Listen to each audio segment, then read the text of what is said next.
Kenichi is your average Japanese salaryman, and one day, while overworking himself as usual, he collapses to the floor. Normally, this would be where he gets sent to another world, but in Kenichi's case, he just survives and sues his company so he can retire on a farm. Life has been going pretty well for him, but all of a sudden, while he's making lunch for himself, he vanishes and appears in the middle of the forest. He tries looking around to figure out where he is, but all he finds is the skeleton of a fallen knight and a bunch of unfamiliar plants. He has watched a lot of anime in his lifetime, so he knows this is probably an isekai adventure. To confirm it, he yells out "status window" to see if something happens. To his surprise, a status screen does indeed appear, so he is definitely stuck in another world, and honestly, he's fine with that. He checks out his status, but he's a bit confused since he can't see any HP bar on the screen. However, he does have his Amazon account, so he can still make as many impulsive purchases as he wants. He also has access to an item box, so he picks up a handful of weeds to test out what the item box can do. He puts the weeds in his item box and figures out that he can separate and retrieve the individual components from the items he puts in it. He also decides to test out the store, so he takes a look at it, but unfortunately, he still needs money to buy things. There's a prompt that says he's allowed to trade items in his item box for money, but right now, all he's got is a couple of weeds, and those aren't worth much. He has literally nothing valuable to trade for money, so at this rate, he's probably going to starve. But just then, he notices the shiny equipment on the dead knight, and since he's dead anyway, it's not like he needs it anymore.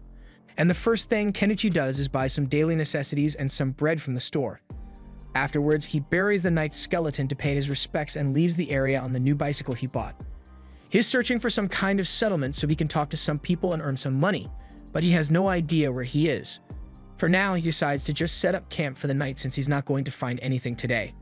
However, if he doesn't find a city, he plans to resell some of the things he buys from the store to gain a massive profit. If he does that, he should be able to survive and thrive in this world. But there's just one problem. Until now, Kenichi hadn't considered that it would be dangerous out in the middle of the woods. Once night falls, he gets surrounded by a pack of wolves, and they don't look like they are friendly. Kenichi freaks out because he knows he's dead meat if he doesn't act fast, so he turns to his store and immediately tries to purchase the biggest gun he can find. Unfortunately, guns aren't available, so he settles for the next best thing and buys a bunch of fireworks. The fireworks scare the wolves a little, but it's ultimately not enough to get rid of them. Kenichi starts looking for something else. He eventually finds a slingshot and uses it to fire balls at the wolves. The force from the balls is so strong that it knocks a couple of the wolves out and makes the rest reconsider their options, since Kenichi clearly isn't as easy a target as they thought. Once the wolves back off, Kenichi immediately rushes over to his bike and rides into the night to get as far away from wolf territory as possible. By the next morning, Kenichi is exhausted from all the biking he did, but he's still got no idea where he is. He buys a ladder and a telescope so he can climb up one of the trees and look at his surroundings. Thankfully, he manages to spot a city over in the distance, so he should be able to start earning money if he heads over there. He begins the long journey through the grasslands, but as he finally makes it to the main road, he nearly ends up getting run over in the process. The guy in the cart apologizes for nearly hitting him, and since he feels bad about it, he offers to give Kenichi a ride to the city. He introduces himself as Fuyo, a merchant, and the woman in the back of his carriage is traveling Bard, so she's a fellow passenger. While they ride, Fuyu mentions how Kenichi is dressed pretty strangely, so he asks him what he's heading to the city for, and Kenichi responds, saying he plans to open a business there.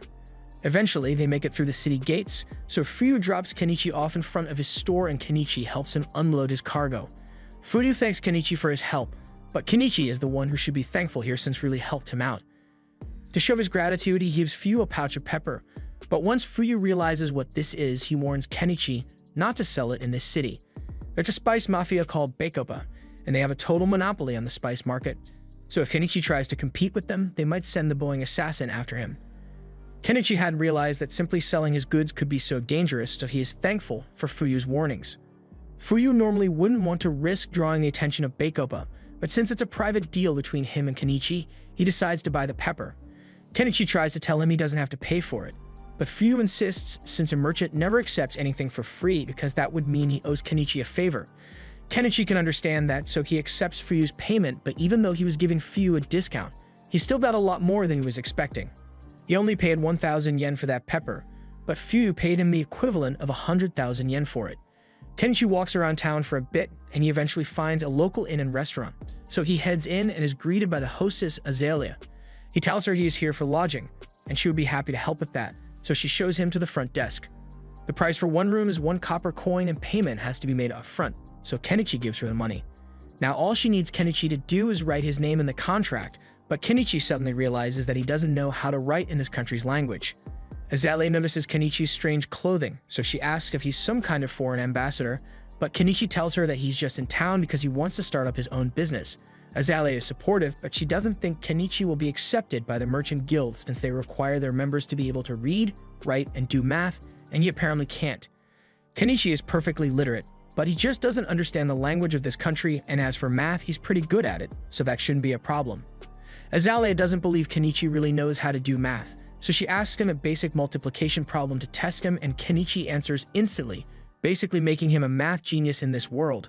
Moving on, Azalea helps him write his name down on the contract, and since Kenichi needs to learn to read and write, he asks her if she would be willing to teach him this country's language. He offers to give her some candy in exchange for the language lessons, and as she hears candy, she's totally on board. It's basically impossible to get sweets in the kingdom of Kadon since only nobles ever get to buy things like this. In fact, if the nobles found out that she has such wonderful sweets, they would probably try to take them away from her, but she refuses to let that happen. After Azalea calms down from her sugar rush, she begins teaching Kenichi about this world's language, and it's pretty easy for him to understand since it's similar to the katakana of Japanese. The numbers also follow the same decimal system, so it's not long before Kenichi is able to read and write perfectly. Azalea is amazed that he was able to learn the language in just a few hours, and if he can do that, then he's definitely smart enough to make a good name for himself as a merchant. So she's starting to consider him as a good marriage partner. Kenichi thinks Azalea is joking since he is old enough to be her father, so he doesn't take her statement seriously. He finishes the portraits he had been drawing of her, and when Azalea sees it, she is overjoyed because it looks exactly like her, and normally only nobles get to have their portrait taken. Kenichi has given her delicious candy and drawn a portrait for her, so she can't let him go without giving him something in return, which is why she jumps on top of him, and that night, Kenichi makes it clap. The next morning, Kenichi arrives at the Merchant Guild and meets with one of the representatives because he wants to register with them. The representative gives him some paperwork to fill out, and once he's done with that, all he has to do is pay the registration fee, and he will officially be a member of the Merchant Guild. The registration fee is 1 silver, but that's like 50,000 yen, so he can't afford to pay it all at once and asks to pay it in installments instead. Thankfully, the guild allows partial payments, so Kenichi is now an official member of the Merchants Guild. The receptionist hands him an ID stick and tells him to have it visible whenever he is conducting business because it serves as proof that he is part of the Merchant Guild. Now that he has registered, Kenichi decides to take a walk around the market to figure out how much things cost around here, and overall, all manufactured goods are way more expensive than they would be if he bought them from his store. The only things that are reasonably priced are foods, so while Kenichi is there, he buys a bag of fruit from a vendor. The next day, Kenichi is working on creating a stand so he can sell his goods out in town, and Azalea is impressed by how easy it was for him to make it. While Kenichi is putting up a couple of flyers, Azalea notices that he's using clothespins, and she's really interested in these since their design is really cool. The clothespins that exist in this world are made of wood and a rubber band, but they break so easily that they are practically useless. She asks Kenichi if he's selling these as well, but Kenichi hadn't even considered the fact that something as simple as clothespins could be so valuable. Later that day, Kenichi heads out into the market for his first day as a merchant and finds a good spot next to an old lady. He asks her if she's fine with him setting up his stall here, and she has no problem with it, so Kenichi pulls his stall out of his item box. Anama is impressed by Kenichi's selection of goods, so she looks around for a bit and spots the clothespin he is selling. She really likes them, so she offers to buy a couple, and Kenichi is surprised since he didn't think she would want to support her competition. Anama points out that there's no rule saying she can't buy from him, and besides, she doesn't plan on having some sort of rivalry with him anyway. As the day goes on, Kenichi's stall begins attracting customers, so his goods are being sold fast. Specifically, the clothespins have become quite popular for their reliability, so Kenichi could probably make a living off selling those alone. However, he knows other people will eventually create similar clothespins, so he can't rely on them forever. Just then, a man comes over to Kenichi's stall, and from the fact that he has a sword on his hip and really nice clothes, Kenichi can tell that the guy must be a noble. The man says he wants to have a look at Kenichi's knife, so Kenichi lets him test it out. After the man is satisfied with the sharpness tests, he asks for the price. Kenichi tells him the knife costs 2 silver, and that's pretty expensive, but the man can understand why since this knife is excellently made. He would love to buy it, but he needs a blade that's slightly longer, so Kenichi checks his shop to see if there's anything bigger available, and eventually, he manages to find a katana. The man absolutely loves the katana, but Kenichi tells him the price is 1 gold coin, and that's really expensive, so the man isn't sure if he should buy it or not. While Kenichi watches the man try to convince himself that the sword is a necessary expense, a cat girl starts sniffing his face and licks him. This is the first time Kenichi has ever seen any beast folk, so he's a little scared at first, but he soon calms down and asks them what they would like to buy.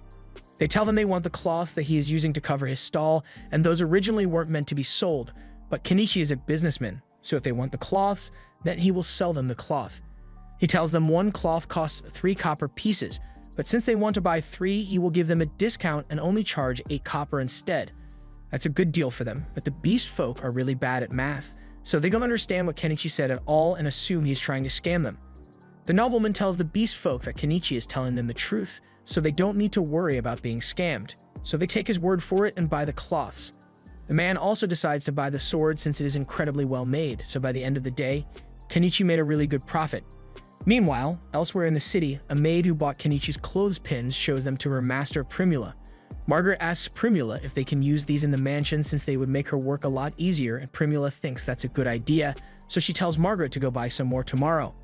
Better yet, she wants to sell these clothespins at her own company since this is a goldmine of opportunity, so she runs off to ask her father for permission. That evening, Kenichi is taking a bath by the well, and he really wishes he could have a warm bath, but those haven't been invented yet, so he's going to have to make one himself. He looks through the store to see if there's anything he could use to make the hot bath, and he happens to find a barrel for sale, so he intends to fill it with water and put it over a fire so he can experience a hot bath again. And if his idea works out, then he might be able to make some profit from it.